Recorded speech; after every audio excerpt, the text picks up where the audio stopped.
You have felt her long before you knew her name, a quiet warmth that gathers at the edge of your breath, a softness that doesn't mean weakness, a power that does not dominate, but births.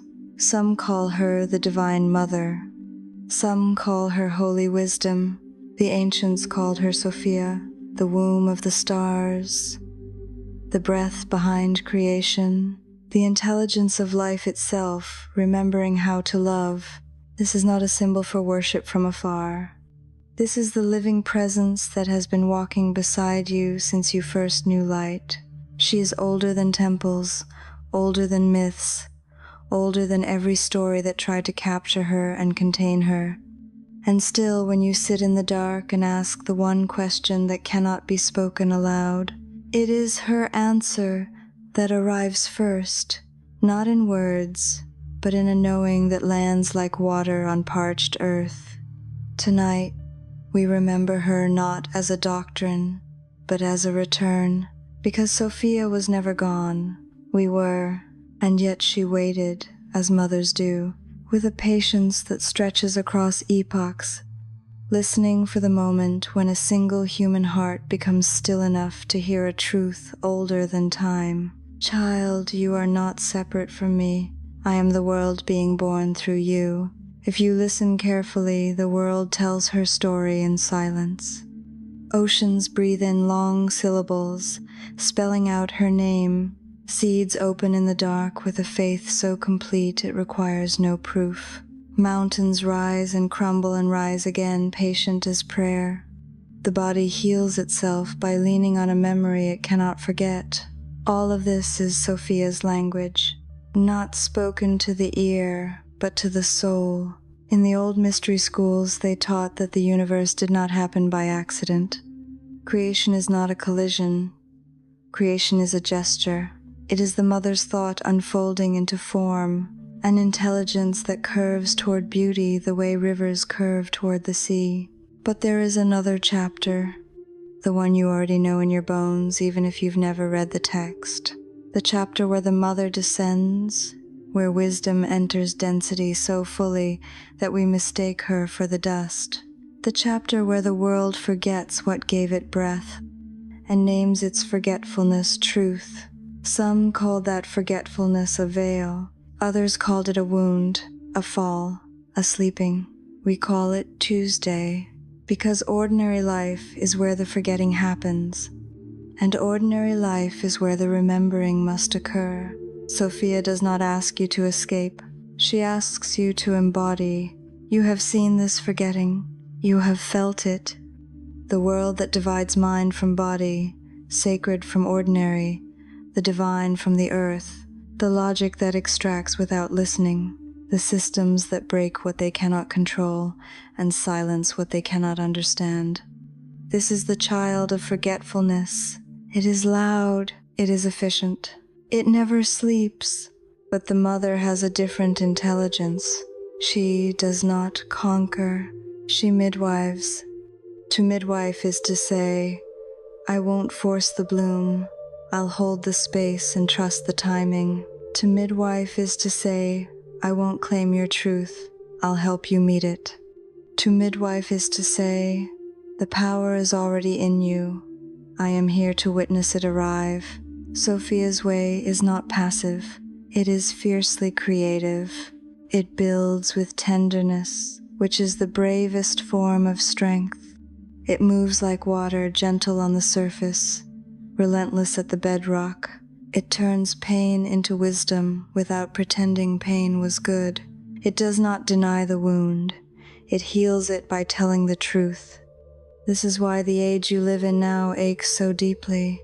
The intellect has run ahead of the heart and declared itself king. We have machines that speak in immaculate calculations, and mouths that do not know how to say, I'm sorry, and souls that are exhausted from pretending they are not hungry. The call, you feel the one that makes you cry for no reason, that pulls you to water, that fills your dreams with temples you cannot place on a map. That call is Sophia returning through you, not as a religion, as a memory. When the old texts speak of Sophia, They speak in symbols that are not quite metaphors. They say she is the mother of the universe, the one who dreamed the world and sang it into matter. They say her voice is the law of harmony, that everything healthy in this world is following a song too subtle to hear, yet too powerful to ignore. They say she descended, not because she fell from perfection, but because love moves. Love leans toward its beloved, and in leaning toward us, wisdom became the world. The earth is her body.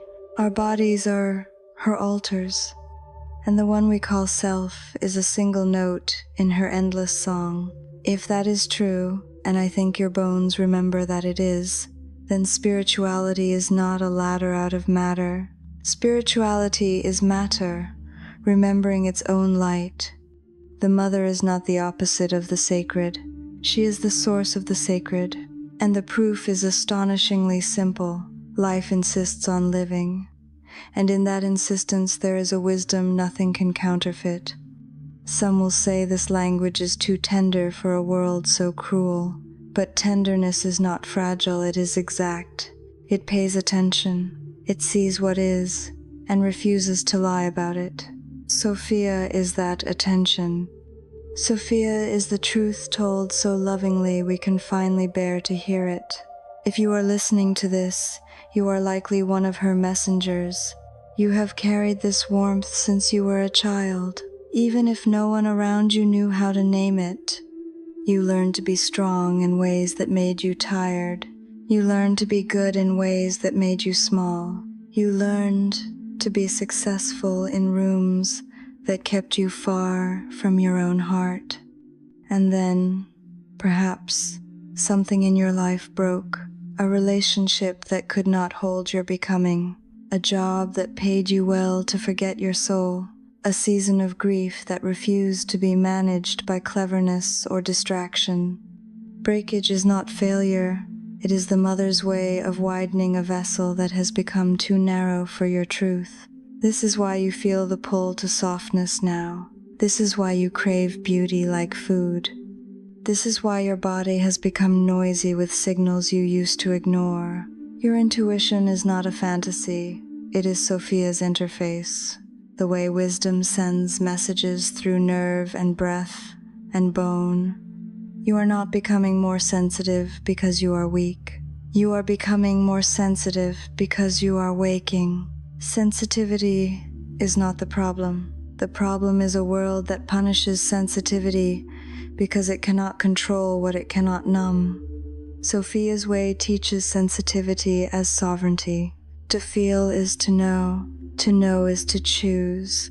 To choose is to create is to return the world to its source. If this message is stirring something ancient in your soul, if your body has been nodding while your mind tries to catch up, subscribe and stay close, because the transmissions that follow will not only tell you about the mother, they will show you how to walk with her. There is a reason the divine feminine is rising now. It is not a trend, it is a correction. For centuries, power meant the right to refuse relationship, to stand above the world and measure it from a distance, to take without asking and call it progress. But wisdom knows that nothing is separate. Power without intimacy is brittle. Intellect without love is blind. Creation without care devours the very hands that built it. Sophia brings a different architecture of power. She rebuilds the world through kinship. She reweaves our torn connections between the body and the soul, between the mind and the heart, between the human and the more than human family of earth and star. She does not erase difference. She teaches difference how to dance. In this dance, justice is not vengeance, it is balance. Forgiveness is not forgetting, it is letting the wound release its claim on your future. Boundaries are not walls, they are rivers that know their own banks. Love is not indulgence, it is the precise pressure that allows a seed to become a tree. This is Sophia's politics. This is Sophia's economics. This is Sophia's art, not programs to adopt, but a quality of attention that transforms whatever it touches. Cook with her and food becomes medicine. Speak with her and language becomes lightning. Work with her and labor becomes a ceremony that dignifies the world. You may be wondering how to meet her, not in poetry, but in practice. Begin where she already lives, in the body and in the world. Rise in the morning and greet water as a teacher. Let it show you how to soften stones without violence. Walk without a destination, and let the land tell you what it needs. Place your hand over your heart until you can hear the rhythm of a truth that does not require your permission to be real.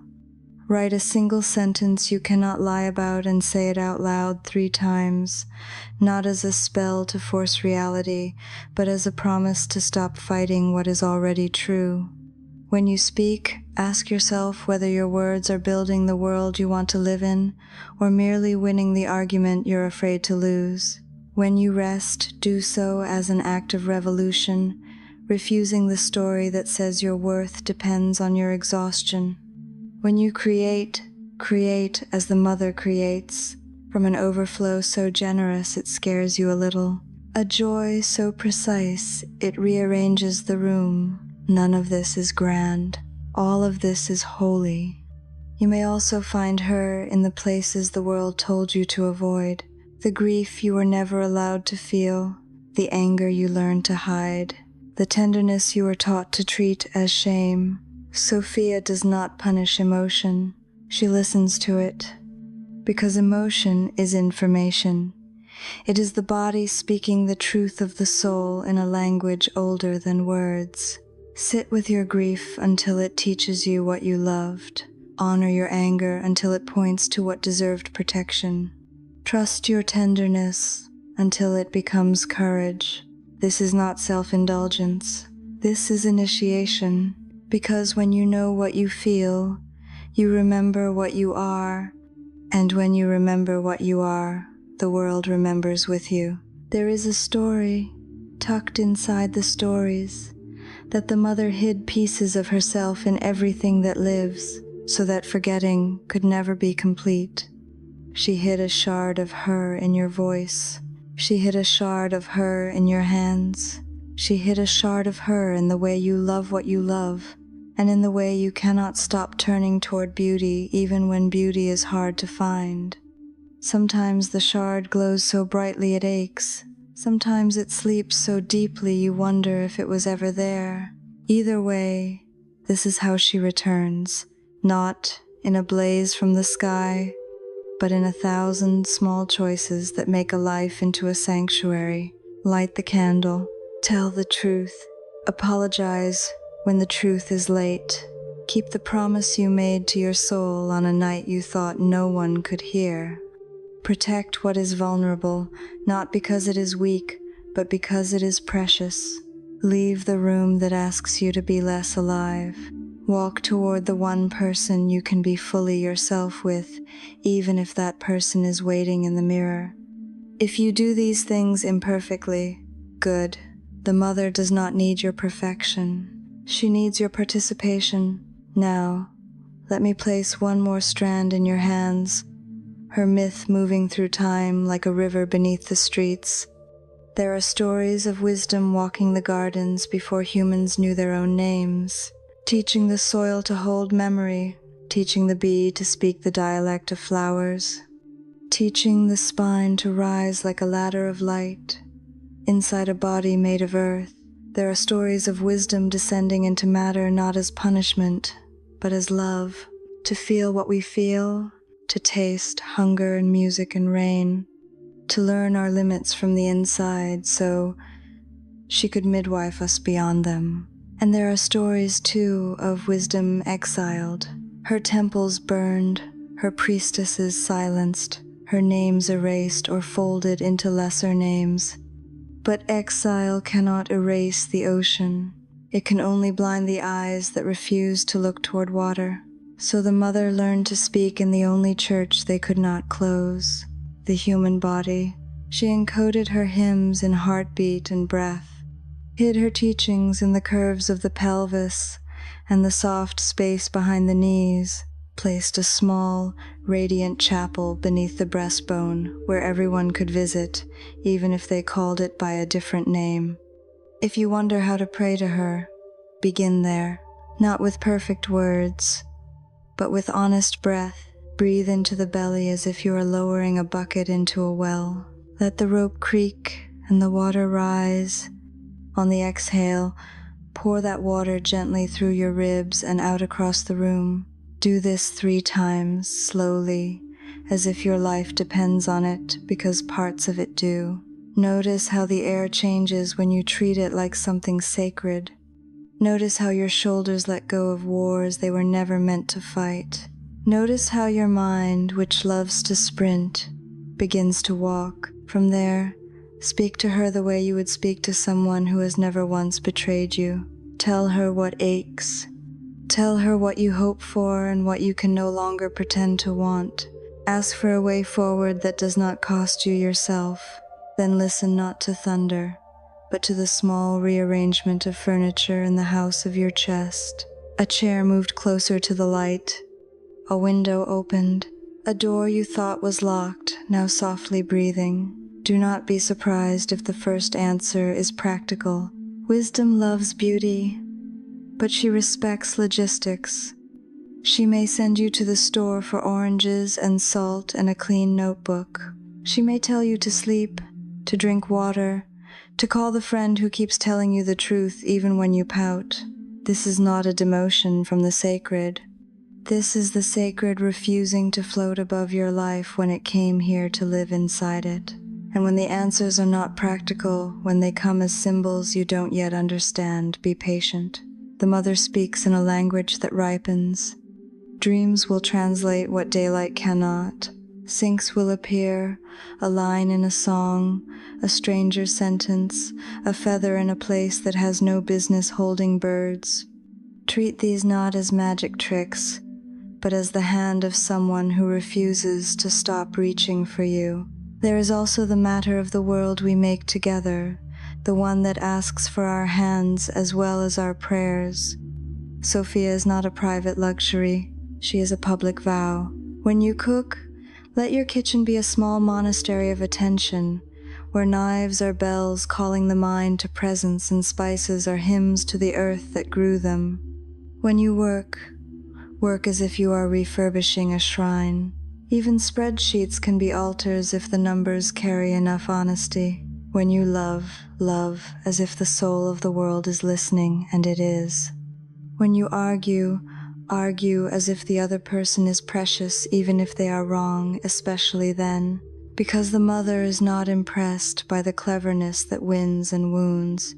She is moved by the courage that tells the truth without making truth a weapon. And the earth, her oldest temple, how shall we care for it? Not by shame, which is a poor architect, but by affection disciplined into habit. Plant something, carry a bag for the trash you did not make. Learn the names of the trees that shade your street. Let affection grow teeth and become protection. Let protection grow wings and become policy. Let policy remember the pulse of a river and the rights of a root. You will fail at this sometimes. We all do. We are learning to be human in a time that forgot. But failure is not the end of devotion. It is the doorway to a more honest vow. One last grace before we close. Sophia does not belong to one gender, one culture, one language, one style of prayer. She does not need uniformity to recognize her family. She recognizes them by their fruits, by the way they make rooms safer, by the way they return lost things without needing credit, by the way they let tenderness change their schedule. If you are listening to this and wondering whether you qualify, you already do. You qualify because you are willing to ask, because you are willing to be changed by what you love, because somewhere in you a child is still holding a small lamp and saying, "Is it time to go home yet?" Yes, little one, it is time to come home. Home is not a place you earn. Home is a presence that never left. So take a breath. Let it be the first sentence of a prayer you will not rush. Put your hand on your heart and feel the planet beating there. And then, very simply, choose one way to love the world today that you can repeat tomorrow and the day after that until it becomes who you are. Because the mother is returning through you, and what she builds lasts. If this transmission has softened something you were holding too tightly, if it has steadied a place in you that wanted to slip back into forgetting, subscribe and stay close. In the days to come, we will move from myth into method, a living practice of holy wisdom in the body, in the home, and in the world that is waiting to be reborn through you. The forgotten light in you is remembering. Don't turn away now.